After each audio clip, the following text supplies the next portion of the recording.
I spent 10 years of career in skill development. It was an exciting journey. I carried out a few experiments to add value to the ecosystem.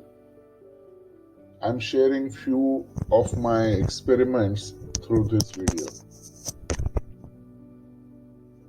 In 2009, I moved to Vadodara, that is in Gujarat, from Mumbai.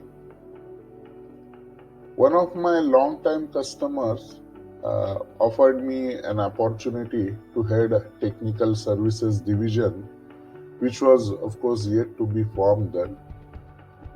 I was supposed to offer design services to various units of the company and any other services that might be required for those units. It was more like an ancillary unit. Having spent 20 years in IT industry, it was altogether a new career path for me. It took a couple of months to understand the various aspects of fabrication value chain, engineering business dynamics, their strengths and pain points. In few months, I set up a design center with 3 CAD designers and started offering services. This unit was meant to be a profit center where we would bill the units for the services offered. The company's another pain point was getting good fabricators. In fact, all the companies across India were shouting from rooftops about lack of skilled manpower. Hence, while we offered the design services, we were talking about setting up a welding institute. Now, welding, I only knew spelling of this when I was first asked to start a vocational training center. All what I had was my entrepreneurial skills, which were to be tested in totally new field. When I look back at those 10 years, I take home some satisfaction that my entrepreneurial skills became reason for livelihood for few thousand youths. Initial experiments. In that institute, we not just wanted to groom welders for that company's fabrication units, but also for the industry as a whole. But to start with, we had to experiment with the captive requirement.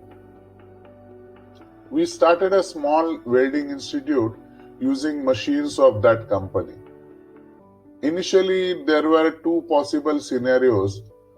One, either we train locals from Gujarat and send them to various units. Second, to hire local youths from the vicinity of those units, train them in Vadodara and send back. Accordingly, we went in for the first experiment of sending the trained youth from Gujarat to other geographies. However, it didn't work well because of inability of the youth to get adjusted with work culture and food of other geographies.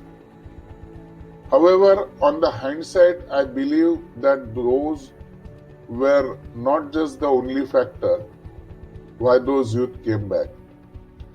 There was lack of motivation or a strong sense of urgency to migrate for livelihood. The root cause could be prosperity and ample opportunities within Gujarat itself. The experiment with second scenario was much easier. The units used to send new recruits. We would train and send them back to join those units. During that particular period, I surveyed almost all welding institutes in nearby geography, barring one all were in unorganized sector. The giant was catering to Gulf demand and he had a huge setup. It was a tricky situation. We started working on market penetration strategy. We came across an idea of welding simulator.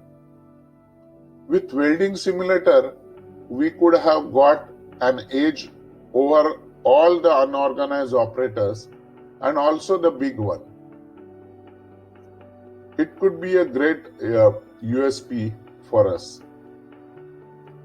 However, economically it was a bad idea as cost of welding simulator was 20 times the best in class welding machine.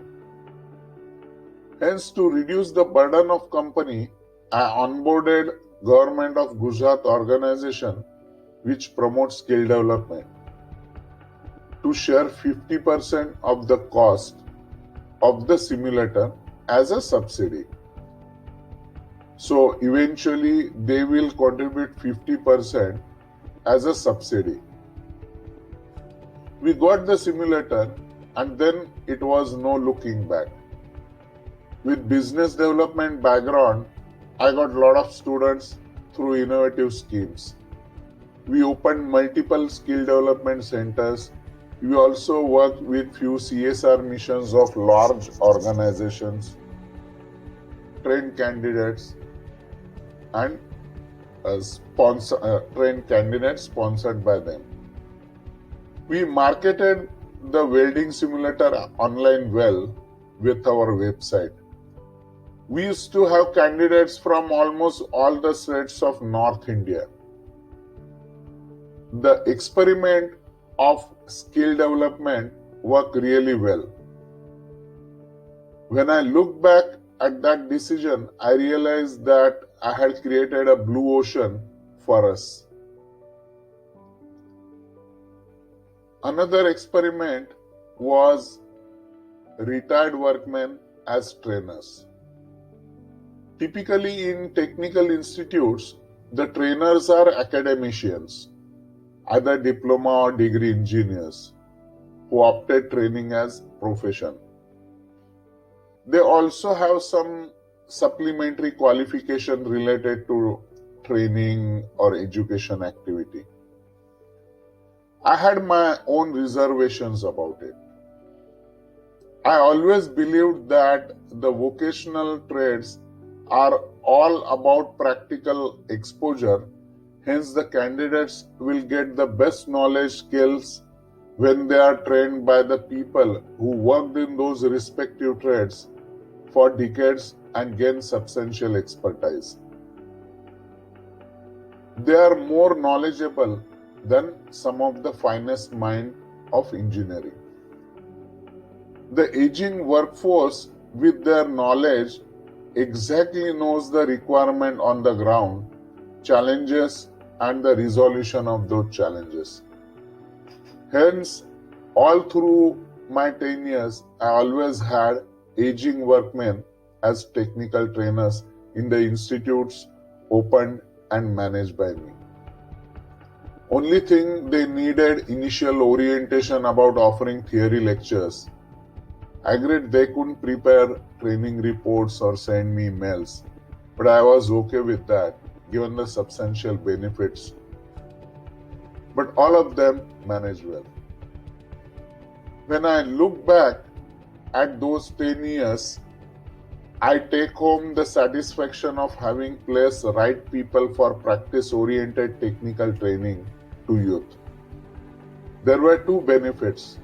First, the candidates got the best they could have got in those times.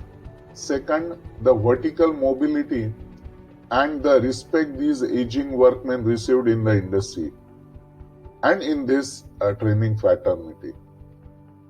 I'm proud to say that the training team which I had were best in class in their respective field, be it welding, fitment, electrical, chemical, or other trades. I must say, This experiment of having aging workforce as trainers worked well. I will talk about remaining experiments in the next video. Thanks for watching. See you. Hi, you heard about my successful experiments in the previous video. Let me share an experiment of e-learning for a blue-collar workman. It didn't succeed then, but it would have been successful in these turbulent times of lockdown and social distancing. I believe we should have hung in there, but economically it was not viable. We all have read Dr. Prahlad's book, Fortune at the Bottom of Pyramid. I'm sure many in skilling industry, especially working with blue-collar job skills, would agree that this fortune is and was illusion. However, everyone tries. One such idea crossed our mind was that of developing e-learning portal dedicated for blue-collar people. I used to give one example to many. An expert welder is walking by his workshop with his son. The welding process intrigues his son, and he asks the welder, "Father, how does the welding happen?" The process of welding, whether it is mechanical or chemical, many of the better welders may not have answer to these questions. Actually, there is nothing to be ashamed at that, because we may know the answer to those questions, but we can't weld. We developed an e-learning portal for blue-collar workmen.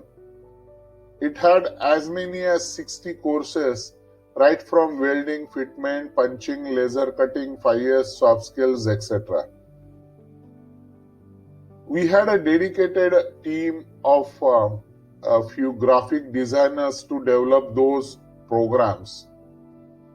With my experience of IT, I could lead the team in developing those beautiful courses. We also added a payment gateway to the portal, but kept a very low subscription fee for initial traction. We marketed those courses on social media and even on through direct marketing. We use every mean at our disposal to generate traction, but it didn't work. The experiment had failed. When I look back, especially in the backdrop of the success of these edtech companies, I believe we should have hung in there for a few more years, but we couldn't. As I said, the funding had dried. The conclusion: notwithstanding your knowledge, abilities, efforts, and skills, the result of world-facing experiments are best left to the external factors which decide fate. For me, the best part about these experiments was that I lived through them and stood there through good and bad. I hope there are takeaways for you from these experiments. Thank you.